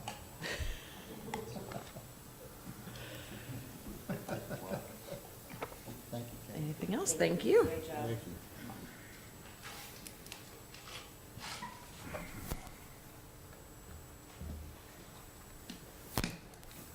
Getting popular, David. Yeah, it's good to stand up, sit down, stand up, sit down. Keeps the blood moving around. We'll get our PowerPoint back up, and I will continue on to the communications section. Here we go. So, quick snapshot. I actually need to update the number of media visits. Since I put this slide together, we had our digital graffiti fam trip as well, so that's 4 more journalists in the area that we're feeding the photos and information to as we speak, and they were very engaged and very impressed, and they had a lot of great experiences in South Walton that feed into their beat. So, I honestly am most concerned when we bring travel writers here that they produce stories afterwards, and these are great journalists, and they have been at work since then, so I expect to see some great stuff. Obviously, we are pitching our summer travel right now, and new flight options has been a good pickup for us. We've gotten some good articles out on that. With the nature of our 2 airports, they gain flights seasonally, and they're constantly testing new markets.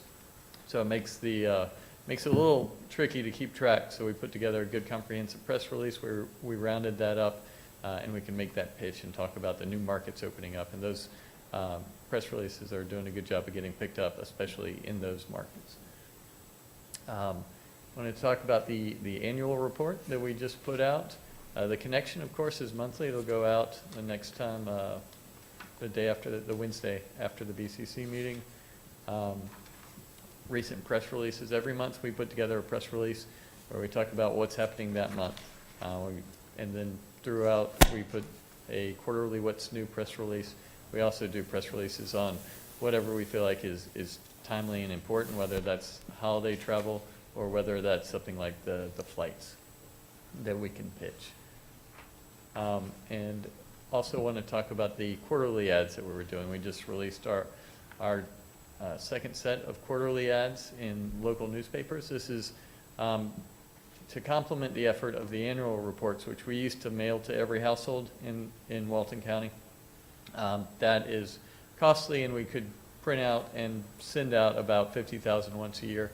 By doing it through the local papers, we can actually get it out 4 times a year instead. We more than double the number of prints we get, and it's more cost effective that way too, and we've had great luck sharing them with locals online as well, because once we put those articles out, we get the online version that people like to share on Facebook.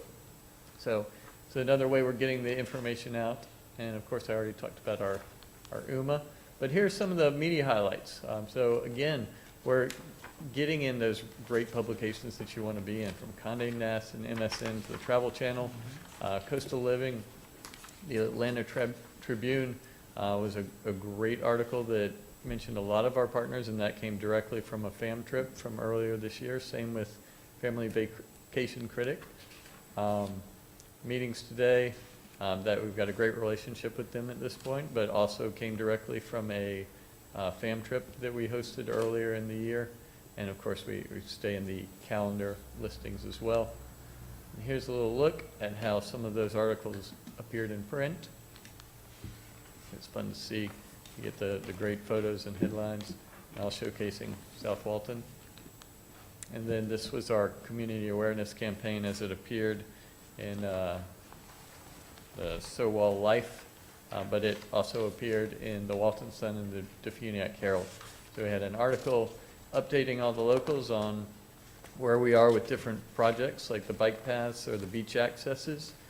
We had another article pointing out the changes that we've made for the beach vending program to try to clear up some misconceptions and explain how that works.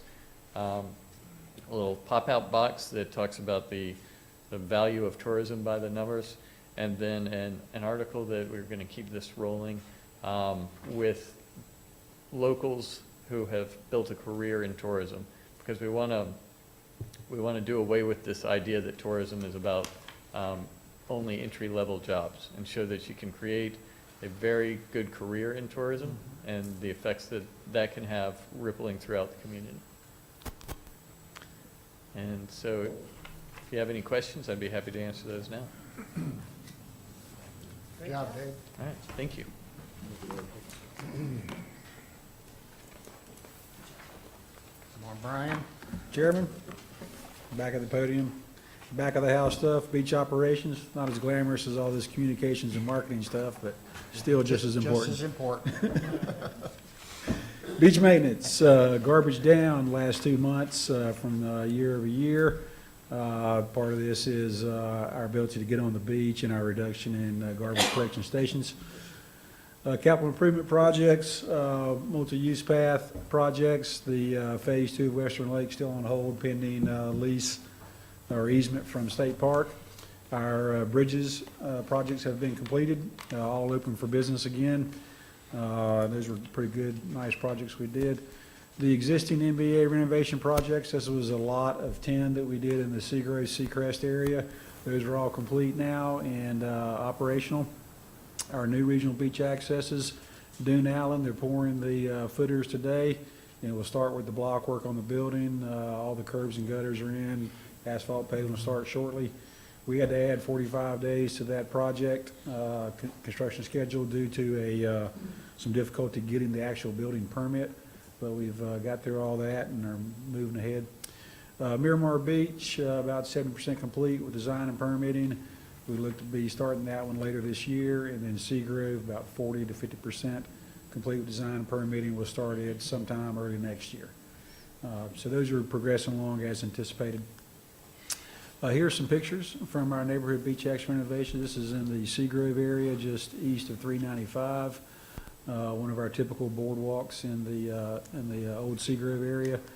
This was Andalusia in Sea Highlands. Nice little bump out on each side there. Typical handrail detail, and this was what we call a facelift project. New deck boards, new handrails, structure as required. This is in the Seacrest Beach area. Another detail of the amenities we put in there with a rinse shower and a little area to get out of the way. Here's our bridge going in at Deer Lake. This is the one where the old wooden span we completely replaced with a metal span. Continues on with the theme we have on our other coastal dune lakes. Details of the head wall there. Beach maintenance updates. I'm sorry, my glasses, I can't read all that small writing, so I'm going to refer to my thing. Beach survey, Taylor Engineering has completed the field data collection phase and is compiling all the information. We expect to have the first draft of the deliverables mid-June. And then after that, we'll publish this on our ArcGIS mapping system. This was our survey of the main high water line and beach profiles of the R monuments. This effort was to collect historical data to help with some permitting for future storm events, should we get one. Garbage collection, we're adjusting our collection stations at our public beach accesses and where we still have them at private beach accesses to accommodate the increase in volume during peak season.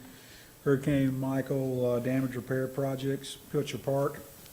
We've gotten approval from BCC to advertise that.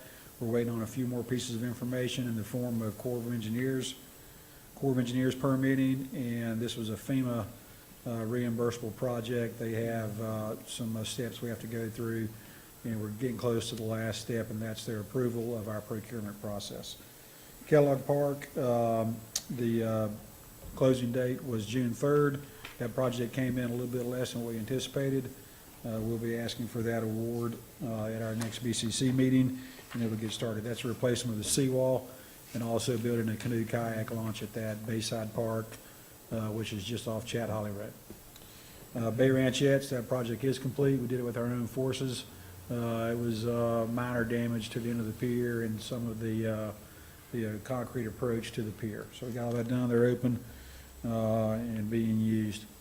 We had a change in employment. One of our beach maintenance guys was promoted to our new shop foreman.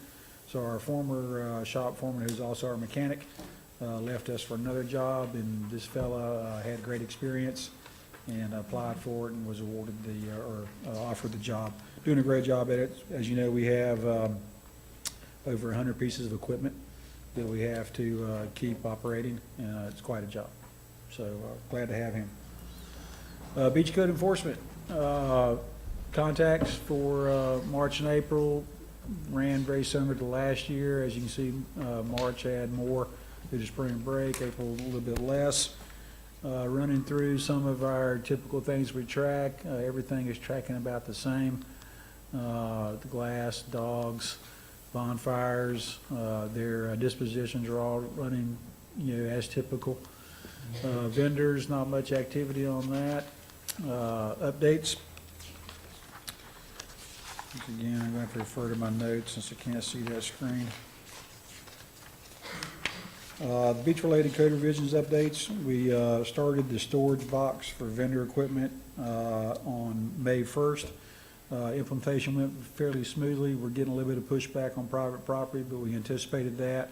After we talked to the people that have given us a little pushback, they kind of understand what our intent and reasoning was and have complied. The managed vendor program started April 7th, is working as designed, and we added the Grayton Beach, public beach access on May 15th. So it's working as designed. We have a few issues that we felt we would experience anyway, and that was in employment by the South Walton Beach Surf Association, but they've overcome that. And we expect the rest of the summer for the program to work as it was intended to do. The feedback we're getting from various sources seems to be positive. And so we would probably look to implement this on the rest of the regional beach accesses next year and possibly the neighborhood beach accesses. Well, my negative emails on Grayton Beach have gone way down, and the positives have come way up. So good. Obviously, whatever you're doing is working very, very well. Yeah. All right. I appreciate the efforts because I know you're dealing with some delicate situations there. And between you and Jay, that one's close to my heart, as you obviously know. Yes, sir. Yep. To get some of the players to settle down and approach it and resolve it is quite an accomplishment. I thank both of you for that. Yeah. Glad that it's working out. Very important beach down there, special to a lot of people. Changes to 2260, which was the upland property authorization.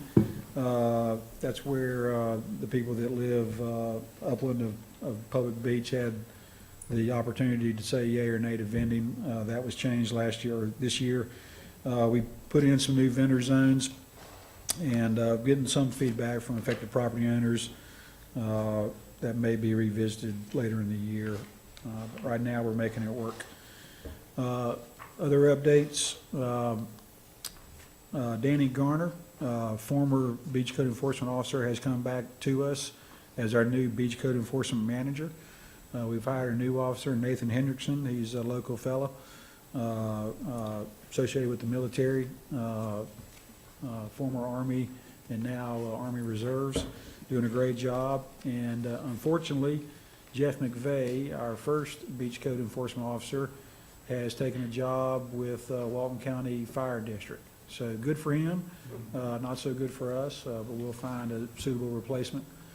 And if you get a chance to see Jeff, thank him for his dedication to starting up the department and working through all the difficulties. And then, like I say, he's trained in the fire rescue business, more so than code enforcement, so it's a good move for him. And that's all I have. Brian, thanks for a great job. Yes, sir. Thanks, Brian. Mr. Tusa. Good morning again, Mr. Chairman, council members. I just have a few things that I wanted to chat about with you this morning. A few updates. I think you have just some loose sheets that were kind of put out for some properties. Wanted to give you an update on that, kind of where some things are with the Board of County Commissioners right now. So I bought some properties forward to the board at this point, probably about a month or so ago, maybe a month and a half ago, and we're in the process of doing some appraisals, and I'll be bringing these properties back to the board at their next week's meeting. So just kind of wanted to go through, do we have the slides that we can show? Okay. So I'll just go run through these real quick. Some of these are for parking, some of these are for beach access. This one here is in Blue Mountain, and it is on the corner of Old Blue Mountain Road and 30A. So we're looking at these two parcels. Together, they make up just about an acre. So in the AVCON study from 2016, it was identified this area as a parking area for park and ride. So that's one of the reasons why we're looking at this area. It was identified in that study. The next one you can kind of see is Eastern Lake. Eastern Lake is a very popular destination for beach access, and it is very crowded, and there's absolutely no parking over there. We have very little right-of-way parking on the corner there by Eastern Lake Road. I think we have maybe like half a dozen spots, if I remember correctly. So we're looking at this to see if this might be an option for these two properties to be utilized for a little parking lot. Still, it would be a neighborhood access, but people could park golf carts, bicycles, maybe a few cars there. So that's kind of what we're looking at. Where's the beach access on that map, Jay? So if you look right here, in this bottom corner, where the street's kind of... Oh, I see it now, I see it now, yep, yep. I'd forgotten where it was. Yeah, so it would be a little bit of a walk, but not much at all. The next one here, this is actually a beachfront parcel on Eastern Lake Road. You know, this is adjacent to some property we own, and maybe in time we could purchase all of these properties. I'm not sure if that would be a possibility or not, but certainly need to look to the future. One thing, though, this would help us with is being able to get on and off the beach. We have real limited access on being able to drive on the beach over there, so this parcel could be beneficial for that as well. Jay, how many waterfront feet is that, do you know? I don't know off the top of my head. Okay. Long ways. Yeah, it's, Waterfront looks like about 50. yeah, it's not much. It's probably 50, 60 feet. That's usually in that area, kind of what they're running, maybe anywhere from 50 to 70. And then we own the parcel, when you look at the outfall, we own the parcel, the large parcel to the north, and then Peter Russell owns the one, the large golf front parcel. And we've had some conversations with Peter, but he wants quite a bit of money for that, so I'm not sure where that's ever going to go, to be honest with you. But he continues to come back and ask if we're interested in doing a deal with him, and you know, we're pretty far apart on price. So, like I said, I'm not sure if that's going to happen or not, but maybe one day.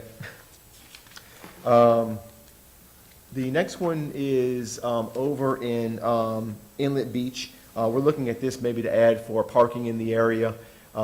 We have some beach there. That's, you know, we have our big regional beach access right down the street, but then we have some, and there's a lot of challenges with parking in this area. People just kind of park willy-nilly in people's front yards. And it's kind of funny, I've gotten some emails from folks over there saying, hey, we already have a parking problem. Why are you going to put a parking lot? It's like, well, we want to put a parking lot to help with the parking problem. So not sure where this is going to go. The folks in Inlet Beach do not want this, and they've been quite vocal to the Board of County Commissioners about it. So we'll see. A lot of it depends on the appraisals, too, and where they're going to come back. Just an anecdotal story. We went for Memorial Day this Saturday because I live nearby, and that's our preferred public beach access. There was no parking. I literally had to drop my friends off, go home and take an Uber back to the public beach access because people were parking in people's yards and the streets were lined with cars, and so I just went home and Ubered back. Yeah. But it was magical. Yeah. So we'll see. I mean, I'll be presenting these to the board next week's meeting. I'm not sure where any of these are going to go, to be honest with you. Just thought I'd give you a little update on just, you know, we're always looking at properties and bringing things forward to the board, both for parking and beach access. So I just want to give you a little update on that. I'm going to jump back real quick. Any questions on that, what I just presented? No? Great. Tourism Week, just wanted to touch on that a little bit. We had a great Tourism Week at TDC. We had we moved our annual meeting to Tourism Week. Many of you came and participated in our annual luncheon, and we appreciate that. Great event, good turnout. We were able to get out our tourism update, our annual report, and then also our strategic plan. So that was a great way for us to get those two pieces into our partners' hands. We also sponsored the Chamber Luncheon that week, and same thing, we distributed these materials. And so it was a good week. We're looking at expanding Tourism Week for next year, and we can certainly talk about that a little later on as we get closer, since that just passed. We have plenty of time to discuss that later. But I think everybody enjoyed our speakers for both. For the Chamber Luncheon, we had our person who did our strategic plan, Renee Orang. I think many of you remember Renee. She came and actually presented it, so that was kind of nice that people got to hear from the person who helped prepare that report. So anyway, just a few other things. David mentioned Martin Liptrop, our new marketing director, will be starting tomorrow. Martin, just real quick background on Martin.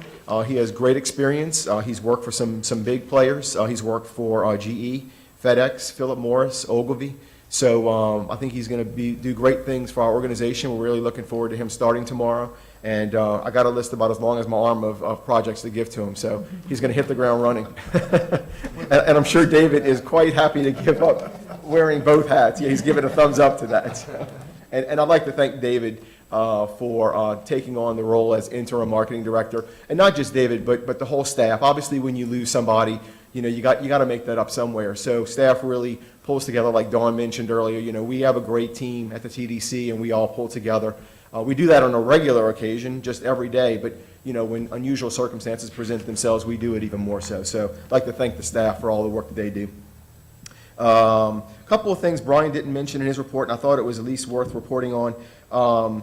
The Board of County Commissioners a couple weeks ago had a workshop on 2 beach accesses. One is Walton Dunes Regional Beach Access over in the Seagrove area by Eastern Lake, and the board has authorized the TDC to move forward with some workshops on establishing a regional beach access there. And so we're in the process of getting all of that going. We're kind of coming up with some plans to present at some workshops for the neighbors, get their feedback, and then present that back to the board. But it looks like the Board of County Commissioners will move forward with some type of regional beach access there. It's kind of still remains to be seen of how elaborate it will be, but it looks like something will happen there.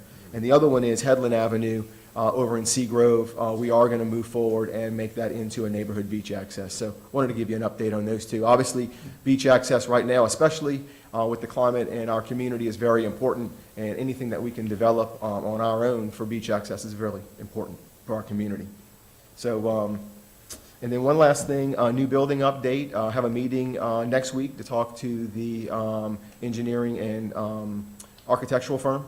And then we also have coming in town the firm that was hired for the visitor center itself. And so we're going to start brainstorming on ideas on what we want included in that visitor center. So exciting. So we have a whole day mapped out so we can go around town, show them our destination, all of our just, when Lee was up here earlier talking about just all what we have in Walton County to offer, that's really important to showcase that in a visitor center. So we want these folks who are going to work on this visitor center to see everything we have to offer so they can incorporate that into the visitor center.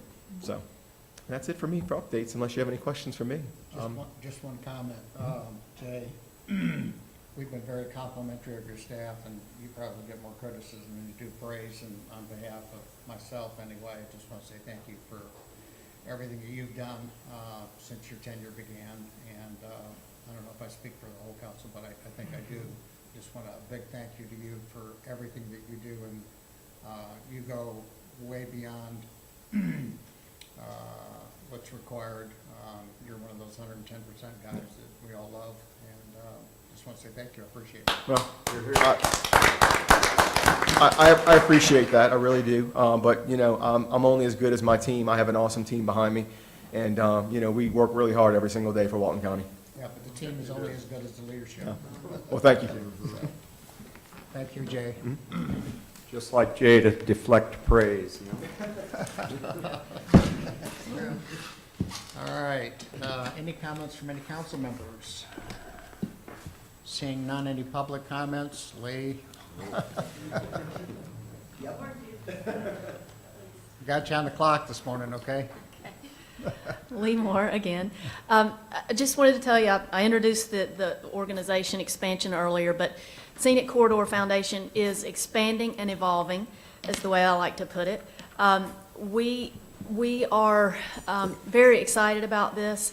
Our board has been feeling the pull to get involved in areas other than just the 98-331 South corridor in the county for a while now. And the pull got strong enough that we voted to do this unanimously.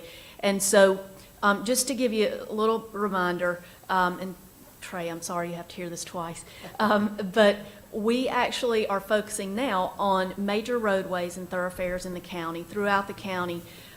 Litter reduction, Tim, you'll be happy to hear that, is one of our focuses. Undergrounding utilities is another, landscaping medians. We also promote and advocate for safe and interconnected cyclist and pedestrian facilities. That goes right along with roadway improvement. And we advocate for good design regulations, guidelines for private development as well. We don't want to do the public space right and then mess it up with private stuff, right? So that's us, that's what we do, and we've been doing it since 2008 in our little, earlier focus. We are expanding our board. We are meeting today as a board to consider, and I would expect to elect 3 new board members from north of the Bay. We've got a couple others that are also coming to meet with us and are interested. Steve Hall, an attorney from DeFuniak, Tony Valley, an architect who used to live in the South End. Now he's moved his family to Freeport and his office to DeFuniak, and is very involved in the Main Street DeFuniak Springs program as well on their board. And also another board member of Main Street DeFuniak, if you see a pattern here, Bruce Naylor, he's a realtor in the North End, is joining our board. So we're serious about this. We're going to be holding some public forums to get public input on other projects we can start looking at north of the Bay and throughout the South End as well. We want to focus on 331 initially, and then work with partners like Main Street DeFuniak anywhere that we can help. Friends of Scenic 30A. 30A is another big focus that we're going to start looking at more and more. The last thing I'll mention, 3 minutes is running by fast, is that we've become an affiliate of both Scenic Florida, Citizens for Scenic Florida, and Scenic America. They are respectively state and national nonprofits that do a lot of the same things that we do on the state and national level. And so that is bringing us some wonderful resources. I'm not going to make it, by the way. Just give me a few extra seconds.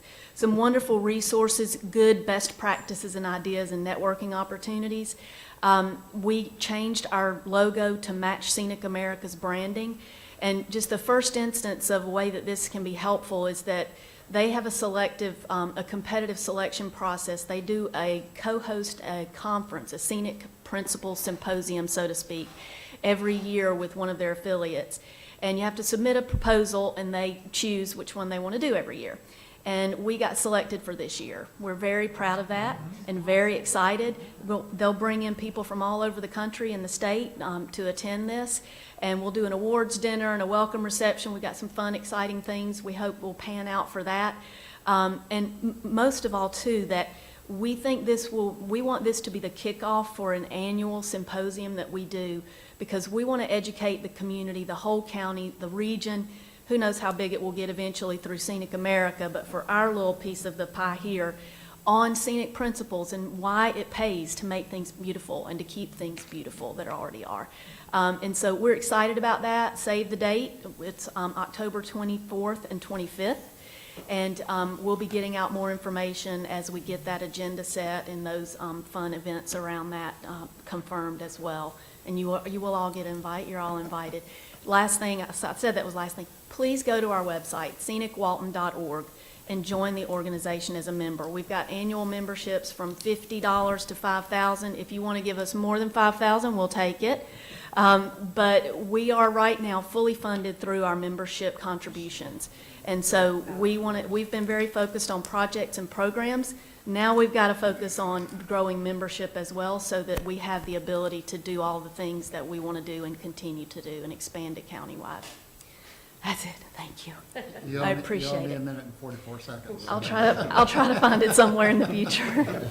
Thank you all And very by much. the way, congratulations, those are some great steps you're taking. Thanks, So, we're really yeah, excited. We're behind you. Thank All right, any other business, any other comments? Need a motion to adjourn. Motion adjourned. Got a motion to adjourn in a second. All those in favor? Aye. We're adjourned. Thank you all very, very much for showing up today. Appreciate it. Good job.